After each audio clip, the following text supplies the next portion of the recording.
If you are looking for a light jigging rod below $40 with okay quality, then this might be the rod for you, or you can actually take a look. This rod is from this brand, KENZI. Model is Torzite XT light cast. This is a 1.65 meter rod, 2 section, PE 1 to 2.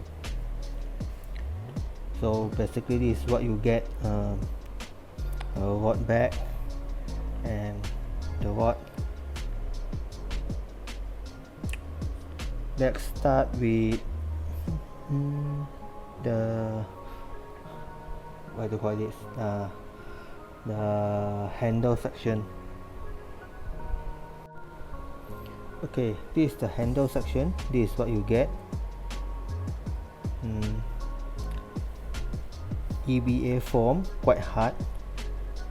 Look and finishes is quite okay. Let me get the lights. Shine it over here. Okay, the finishes is quite okay for this rod. The EVA form is quite hard. This is the description. KENZI nano chemical technology, something like that. So basically just a brief description of this model, Torzite XT. And this one is the what you call that, overhead version. This is how the handle looks like, non-fuji handle. Believe it's just a generic brand, but from the looks of it, it's quite okay. And the real seat is a metal type. There's a metal insert for the real seat, which is, to me, is very good, because this type of real seat is more durable and lasts longer. Just take a look on how the real seat looks like without the sleeve. Okay, basically this is how it looks like, quite solid. And the blank come with the metal insert. So the blank itself is actually quite thick. This one is actually quite good quality for the blank itself, the handle section blank. Okay, let's make a comparison. I'm sure if you're looking for a cheap jigging rod online, example in Shopee or Lazada, or you do a search in YouTube, you most likely came across these two brands, KENZI and Dido. This one is Dido, right? This one is Dido. I have two Dido handle section to compare with you. Just to make a comparison, which one is actually a better quality. These two on my right is Dido. You can see that the blank itself is actually very thin, right? The blank section, this is actually quite thin, so it is not durable. Dido brand is actually not durable. I don't like the Dido handle section. Whereas for this KENZI, this one is actually very thick. Okay, so in terms of durability, this one is better. KENZI actually better than Daido. So these two, just for comparison, if let's say you're looking for Daido or KENZI, I would recommend you get KENZI instead of Daido. The Daido brand is actually quite bad, the quality is quite bad.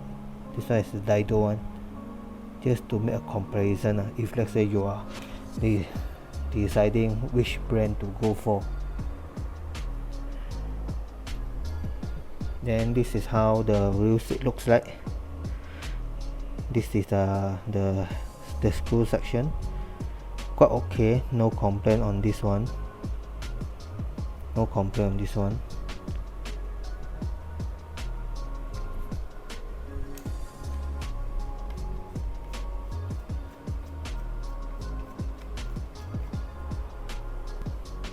Next we'll go to the rod section. This one is the rod.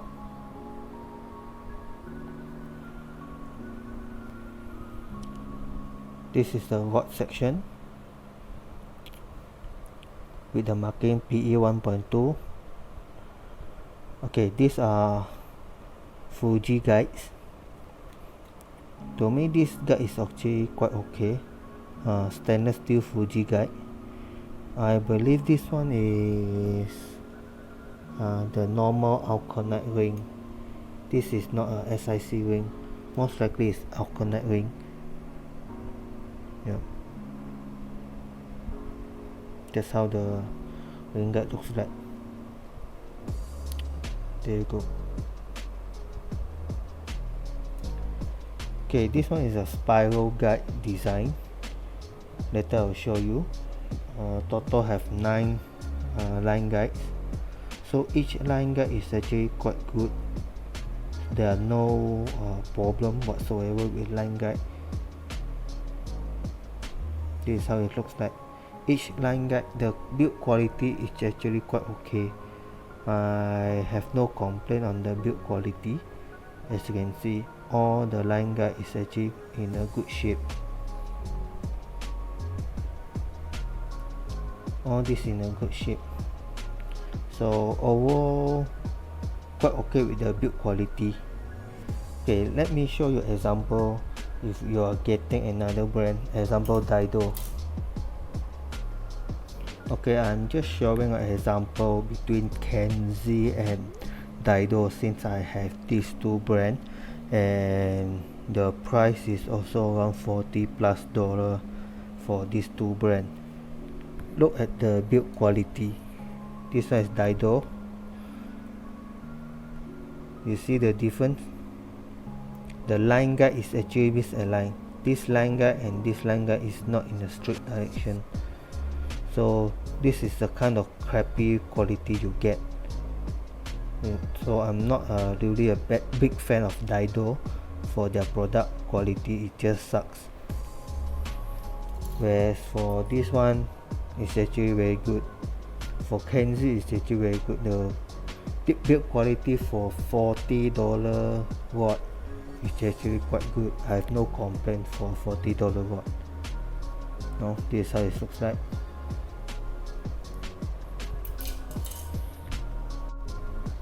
Okay, as you can see, this one is actually a spiral design. So it's actually twisting. That's how it looks like. This one is a spiral guide design. So for 9 line guide, it actually solved the problem of line roll over the blanks, because they are using a spiral design. So the line won't actually rubbing the blank when it's actually under high load or under extreme bending of the rod. Just to show you guys, this is how it looks like. See, this is a spiral design and it's actually quite good. The way they do the spiral is actually quite good. There you go.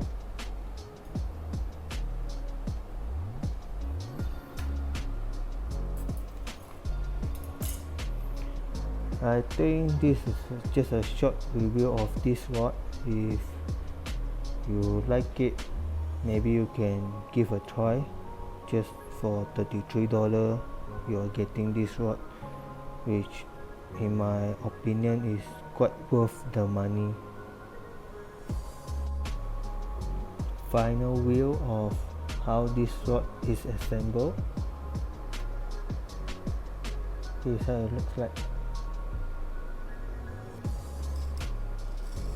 So for around $32 plus $40 for this rod, but okay, I won't complain for this kind of quality. There you go.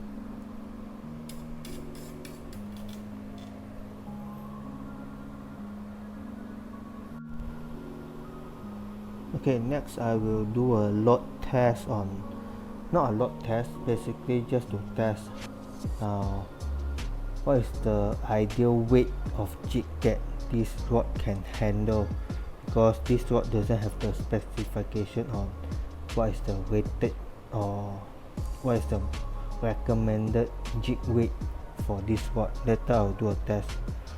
And one thing I noticed, if it may not be a problem for some of you, but some of you may find it not ideal. If you notice the last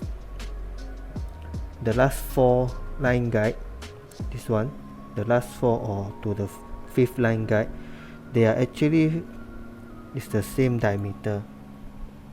Okay, these are the same diameter, the size of it is actually the same for all the 3 line guide here.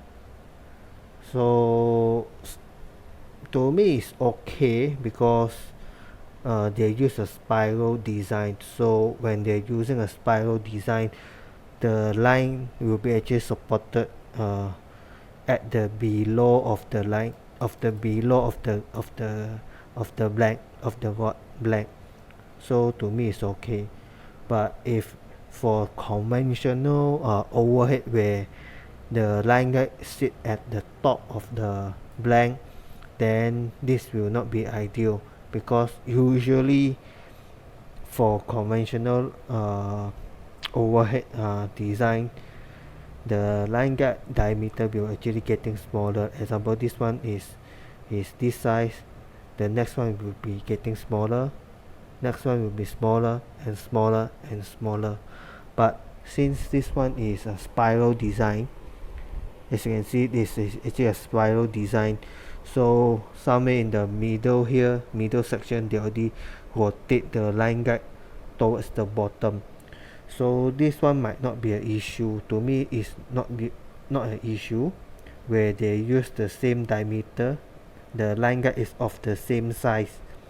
So it's one thing to take note. If you bought this reel, then you notice why all the line guide is in the same size, then it should not be an issue, because since they already rotate the line guide into a spiral design, where at the end of the tip the line is actually supported underneath the blank, under the blank, so it should be okay. Okay, what I have is a 100-gram jig. This is a 100-gram jig for this rod. What I tested is that I would say the maximum jig weight that it can handle is probably around 100 gram. As you can see, the rod tip actually bend quite a lot, as you can see like this. So 100 gram should be the maximum rating for this rod for PE 1 to 2. There are another one is PE 1.5 to 3. It should able to handle a heavier jig, but for this PE 1 to 2, I believe most likely around 100 gram is the max weight. I don't recommend you use a heavier jig for this rod, because I believe the action actually will suffer. So the sweet spot is probably around 100 gram. is the maximum sweet spot for this rod. 100 grams should be the max.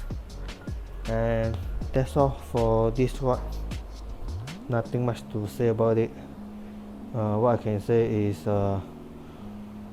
cheap and good, I say, for $30+ to have this rod, 1.65 meter with spiral design, Fuji line guide, not the wheel seat. Wheel seat is a normal one, but to me it's okay. No complaint for $40, 30 plus $40 for this rod. KENZI, for this KENZI Torzite, quite okay. Why am my camera like that? Yep, for this brand KENZI Torzite, quite okay lah, for $40, no complaint.